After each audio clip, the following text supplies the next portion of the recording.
Assalamualaikum warahmatullahi wabarakatuh. Perkenalkan, nama saya Fatimatul Zahra dengan NIM 4522091156, kelas E angkatan 22, Fakultas Psikologi Universitas Bosowa. Kali ini saya akan menjelaskan mengenai konsep dasar penelitian kualitatif. Cikidot. Oke teman-teman, manusia adalah makhluk yang paling unik diciptakan oleh Tuhan, di mana manusia ini diciptakan dengan istimewa dan diberi sifat serba ingin tahu. Nah, rasa ingin tahu yang tinggi terhadap suatu objek menuntut manusia untuk melakukan sebuah penelitian. Oke, teman-teman, kegiatan penelitian ditujukan untuk memecahkan sebuah masalah atau menjawab sebuah pertanyaan serta mengumpulkan informasi yang dapat menjadi sebuah kebenaran serta menemukan fakta-fakta dan memberikan jawaban atau menafsirkan hal-hal yang benar. Nah, agar penelitian berjalan secara dinamis, maka penelitian harus dilakukan secara sistematis pula. Sistematis yang dimaksud di sini adalah secara tersusun dan berurutan, serta harus bersifat berkesinambungan atau berhubungan untuk menghasilkan kesimpulan yang baru dan tidak terulang. Kita mulai dari hakikat penelitian. Ternyata teman-teman, penelitian ini digunakan sebagai padanan kata research yang berasal dari bahasa Prancis kuno, di mana re ini berarti kembali atau berulang-ulang, dan search yang berarti mencari atau menjelajahi. Secara harfiah, arti dari kata research adalah menemukan kembali. Nah, penelitian merupakan sebuah kegiatan ilmiah yang dilaksanakan guna menemukan sesuatu yang akan dianggap sebagai sebuah kebenaran. Tentu untuk sang peneliti ilmiah tersebut dan orang-orang pastinya. Nah, teman-teman, penelitian dan ilmu pengetahuan merupakan dua sisi mata uang. Bisa dikatakan dua sisi mata uang karena keduanya tidak dapat dipisahkan, di mana penelitian ilmiah digunakan sebagai kebutuhan ilmu pengetahuan. Sebaliknya, ilmu pengetahuan juga tidak akan berkembang apabila meninggalkan tradisi dari penelitian ilmiah. Tapi teman-teman, pada dasarnya penelitian merupakan upaya-upaya yang dilakukan untuk memperkuat identitas objek dari penelitian yang kita lakukan. Nah, seperti yang kita ketahui dengan pendapat dari saudara Rianto, yaitu Furhan, di mana beliau menjelaskan bahwa penelitian ternyata dapat dirumuskan sebagai penerapan pendekatan ilmiah pada pengkajian suatu masalah. Sujana juga menyatakan bahwa ternyata penelitian itu adalah langkah yang sistematis atau berurutan secara runtut dalam upaya memecahkan sebuah masalah yang ingin dikaji dalam sebuah penelitian. Nah, teman-teman, penelitian ini dilakukan ternyata menggunakan metode-metode ilmiah yang pastinya akan mengandung dua unsur. Di mana dua unsur ini penting, yakni yang pertama itu ada pengamatan atau observasi, dan yang kedua itu ada penalaran atau reasoning. Nah, kemudian penelitian ini akan melibatkan banyak hal-hal yang terkait dengan membentuk sebuah siklus yang harus dipahami dengan baik oleh sang peneliti atau pengkaji ilmiah. Nah, yang pertama itu hakikat penelitian dan pengetahuan, di mana sebuah penelitian itu tidak akan berjalan secara dinamis jika peneliti mengabaikan salah satu komponen yang ada dalam sebuah penelitian. Nah, yang kedua ada metode-metode penelitian, di mana terdapat dua metode yang dapat digunakan dalam melakukan penelitian ilmiah. Yang pertama itu ada basic methods, di mana basic methods ini seperti kualitatif, survei, kemudian eksperimen. Nah, Terus yang kedua itu ada derived methods, di mana derived method ini meliputi sejarah, evaluasi, serta metode-metode lain selain dari metode pertama tadi. Nah, metode penelitian tersebut dapat dipilih salah satunya berdasarkan pada cara pengambilan data yang kita lakukan.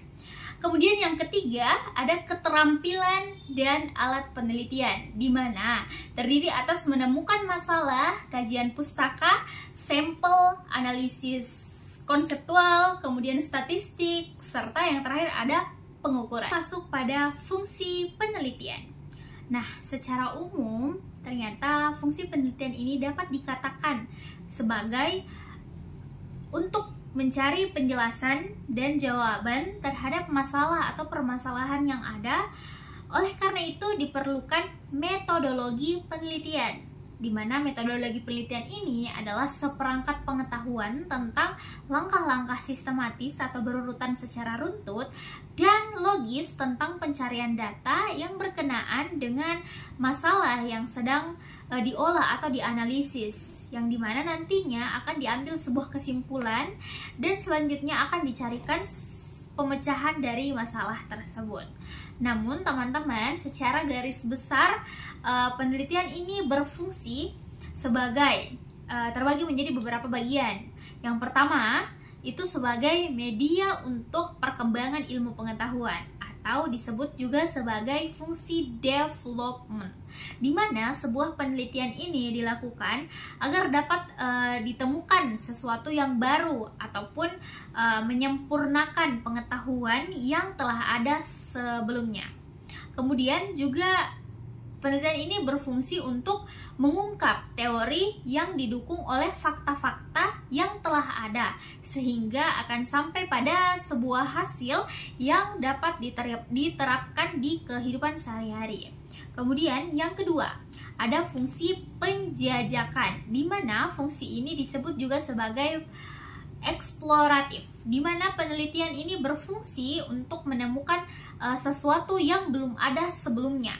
Nah, yang ketiga itu ada fungsi pengujian, atau disebut juga sebagai fungsi verifikatif, di mana fungsi verifikatif atau fungsi pengujian ini untuk menguji sebuah kebenaran atau sesuatu kebenaran dari pengetahuan yang sudah ada sebelumnya.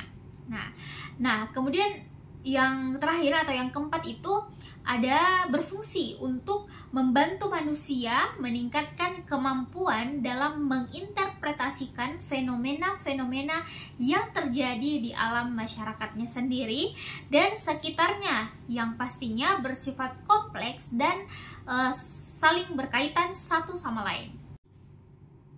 Oke, kita masuk pada fungsi penelitian berdasarkan jenis penelitian. Nah, fungsi penelitian berdasarkan jenis penelitian ini terbagi menjadi 3, yaitu penelitian dasar, penelitian terapan, kemudian ada penelitian evaluatif, di mana ketiga ini terdapat tujuan masing-masing. Kemudian ada fungsi penelitian berdasarkan jenis penelitiannya. Yang pertama ada penelitian deskriptif, di mana penelitian deskriptif ini berfungsi untuk mendeskripsikan suatu keadaan atau fenomena, bisa mendeskripsikan suatu keadaan, tetapi bisa juga mendeskripsikan keadaan dalam sebuah tahapan-tahapan perkembangan yang disebut sebagai development study, seperti pengamatan suatu perkembangan dari bayi hingga dewasa akhir. Contohnya seperti itu. Kemudian yang kedua ada penelitian prediktif. Nah, tujuannya ini untuk memprediksi atau memperkirakan apa yang akan terjadi pada saat yang akan datang atau melihat perkembangan selama jangka waktu tertentu. Kemudian yang ketiga ada penelitian produktif, yang dimana penelitian produktif ini ditujukan untuk memperbaiki atau meningkatkan dan menyempurnakan suatu keadaan atau kegiatan atau pelaksanaan suatu program tertentu. Kemudian yang keempat ada penelitian eksplanatif. Nah, penelitian eksplanatif ini ditujukan untuk memberikan penjelasan tentang hubungan antar fenomena atau variabel tertentu. Selanjutnya, kita masuk pada proses penelitian. Nah, teman-teman, penelitian ilmiah ini akan meliputi proses sistematis atau secara berurutan untuk mengumpulkan informasi dalam rangka menganalisis data yang dilakukan secara objektif untuk menghasilkan sebuah kesimpulan atau proses penelitian yang dapat dijabarkan dalam 8 langkah yang terangkum dalam 3 fase, yakni fase persiapan, fase pelaksanaan, dan yang terakhir ada fase pelaporan. Nah, sistematis dalam 3 fase tersebut, di dalamnya akan ada yang pertama itu merumuskan masalah, kemudian melakukan kajian pustaka, lalu merumuskan desain penelitian, termasuk di dalamnya itu menentukan sampel atau populasi. Nah, mengumpulkan data, kemudian setelah itu kita menganalisis data dan menginterpretasi, serta yang terakhir itu ada nanti pelaporan hasil penelitian yang telah dilakukan.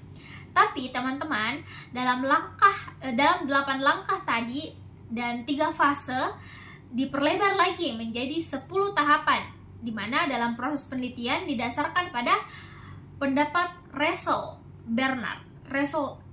Nah, 10 perlebaran itu, yang pertama adalah menemukan topik. Nah, topik yang diambil bukan perkara yang mudah sekaligus bukan perkara yang sulit pula. Nah, topik ini dipandang sebagai kerangka masalah, sedangkan masalah adalah bagian-bagian dalam topik. Nah, itu topik yang bagus akan melahirkan masalah yang bagus pula. Dan masalah yang bagus akan menghasilkan judul yang menarik untuk penelitian. Kemudian untuk menentukan topik ini ada 2 pertimbangan, yakni ada pertimbangan secara objektif, kemudian ada subjektif. Nah, pertimbangan objektif ini adalah suatu masalah dikatakan berkualitas apabila masalah tersebut memiliki 2 nilai, yaitu nilai penemuan yang tinggi, kemudian masalah tersebut adalah masalah yang sedang dirasakan oleh kebanyakan orang, atau dalam suatu masyarakat tertentu yang paling tidak beberapa kelompok masyarakat merasakan masalah yang sama. Kemudian yang ketiga bisa jadi penelitian suatu masalah bukan mengulang dari apa yang diteliti oleh orang lain. Nah, yang keempat itu adalah masalah yang diteliti memiliki referensi teoritis yang jelas.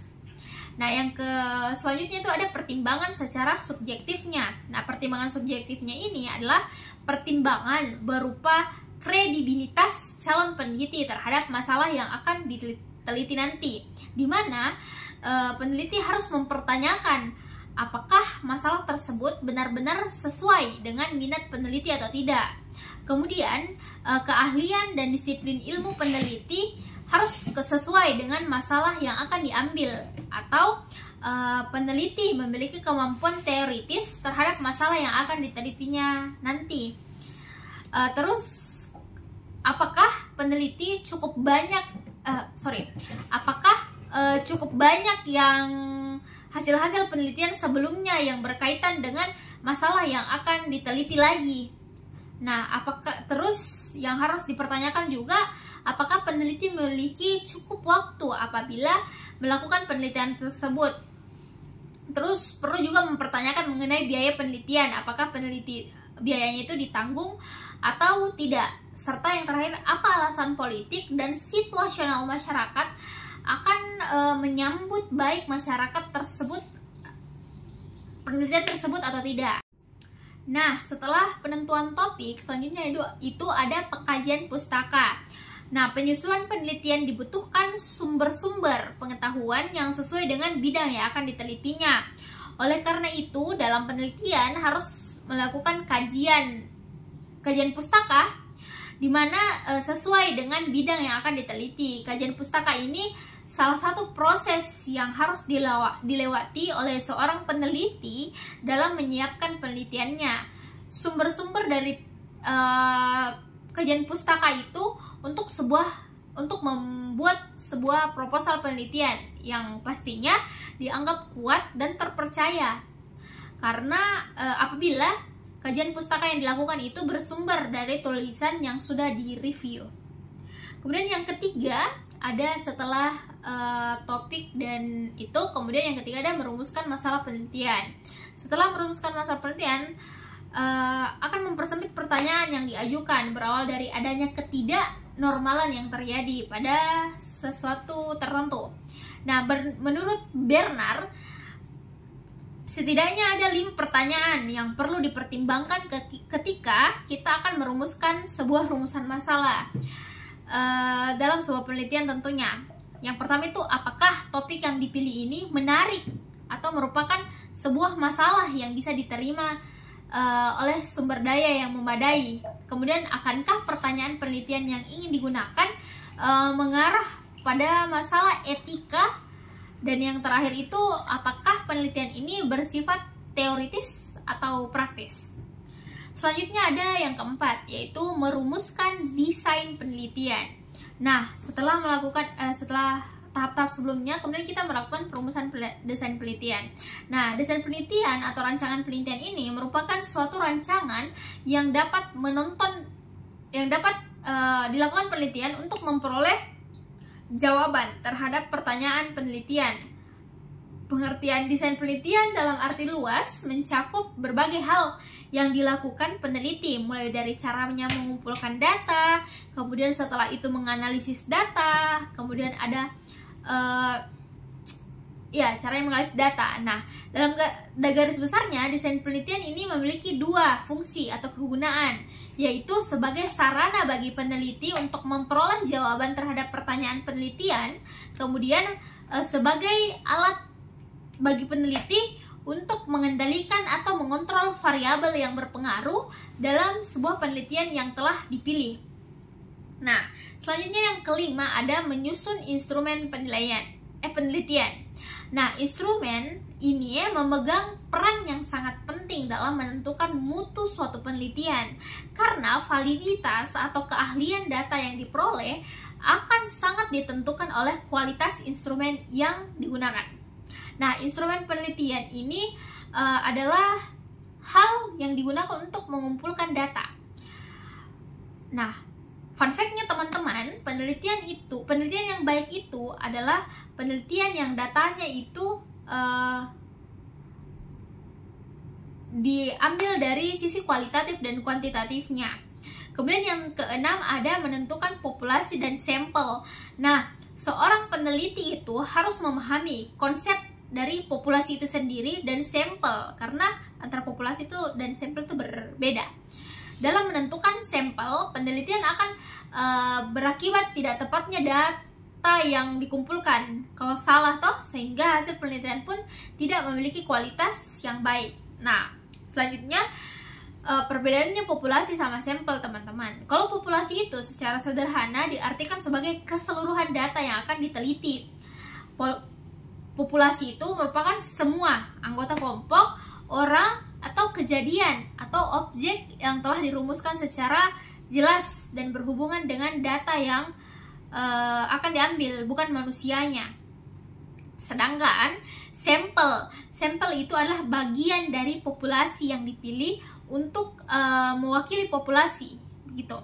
Nah, selanjutnya yang ketujuh, yaitu setelah kita menentukan sampel dan populasi, kita menulis proposal, di mana setiap penelitian akan dilaksanakan mesti melewati pengajuan proposal terlebih dahulu, karena proposal penelitian ini harus selesai sebelum penelitian dilakukan, di mana proposal itu merupakan kerangka atau perincian prosedur kerja yang akan dilakukan pada waktu sebelum melakukan penelitian.